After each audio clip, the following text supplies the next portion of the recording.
और अब बात करेंगे राजधानी रायपुर से बड़ी खबर की। देखिए 86 किलो चांदी की लूट का अब खुलासा हो चुका है। व्यापारी ही निकला लूट का मास्टरमाइंड, कोई और नहीं बल्कि व्यापारी ही निकला मास्टरमाइंड। सराफा कारोबारी ने रची थी लूट की झूठी कहानी। क्रिकेट सट्टा में रकम हारने के बाद यह कहानी रची गई थी, लेकिन पुलिस ने अब इसका खुलासा कर दिया है। दरअसल पुलिस को इस कहानी पर पहले से ही संदेह था कि ये कहानी झूठी हो सकती है। पुलिस को आशंका थी कि व्यापारी ही इसके पीछे हो सकता है, जिसने इस लूटी हुई चांदी को दूसरे सेट में शिफ्ट करवा दिया। और पुलिस का संदेह बिल्कुल सही निकला। 24 घंटे के अंदर ही पुलिस ने इस लूट की वारदात का खुलासा किया। क्रिकेट सट्टा में रकम हारने के बाद व्यापारी ने खुद इस कहानी को रचा था और मास्टरमाइंड व्यापारी ही निकला। सीधे रुक करते हैं, अनंत हमारे साथ इस वक्त लाइव जुड़ गए हैं। अनंत, शुरुआत से ही कहानी संदेहपूर्ण नजर आ रही थी पुलिस को।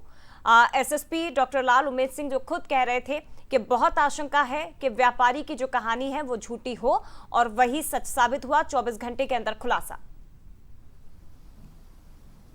बिल्कुल, देखिए इस पूरी कहानी में अगर कहा जाए तो गंगाधर ही शक्तिमान है और शक्तिमान ही गंगाधर है। जिस तरीके से झूठी कहानी रची गई राहुल गोयल जो सराफा व्यापारी था, और जिस तरीके से देखिए क्रिकेट सट्टा में वो एक बड़ा सट्टा हारता है और उसके बाद 86 किलो के चांदी की लूट की पूरी कहानी रची जाती है। पुलिस को तब शक चला गया था जब पुलिस इन्वेस्टिगेशन पर पहुंची हुई थी और राहुल गोयल से लगातार पूछताछ हो रही थी। तब राहुल गोयल ने बताया था कि मुझे कुछ सुंघाकर बेहोश कर दिया गया था और बेहोशी की हालत के बाद मुझे कुछ याद नहीं है। लेकिन पुलिस ने दोबारा उससे पूछा कि आरोपी किधर से इंटर हुए थे और किधर से एग्जिट हुए थे। तब उसने बताया था कि भैया उस साइड से मतलब उन्होंने इशारा किया था कि दूसरी साइड से इंटर हुए थे। तो वहां पर पुलिस का शक बढ़ गया था। उसके बाद लगातार इन्वेस्टिगेशन पूरे मामले पर चल रहा था और देखिए उसके बाद पुलिस को पता चलता है, पुलिस आरोपी से पूछताछ करती है और इसी पूछताछ में वो कबूल करता है कि बिल्कुल ये जो पूरी साजिश थी, पूरी झूठी कहानी थी, वो मेरे ही द्वारा रची गई थी। अब पुलिस ने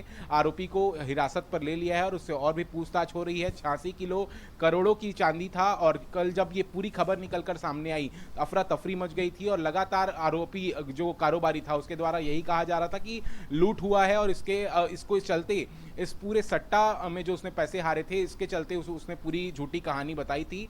फिलहाल आरोपी को हिरासत में ले लिया गया है और पुलिस उससे पूछताछ कर रही है और आगे की कार्रवाई जल्द इस पर की जाएगी।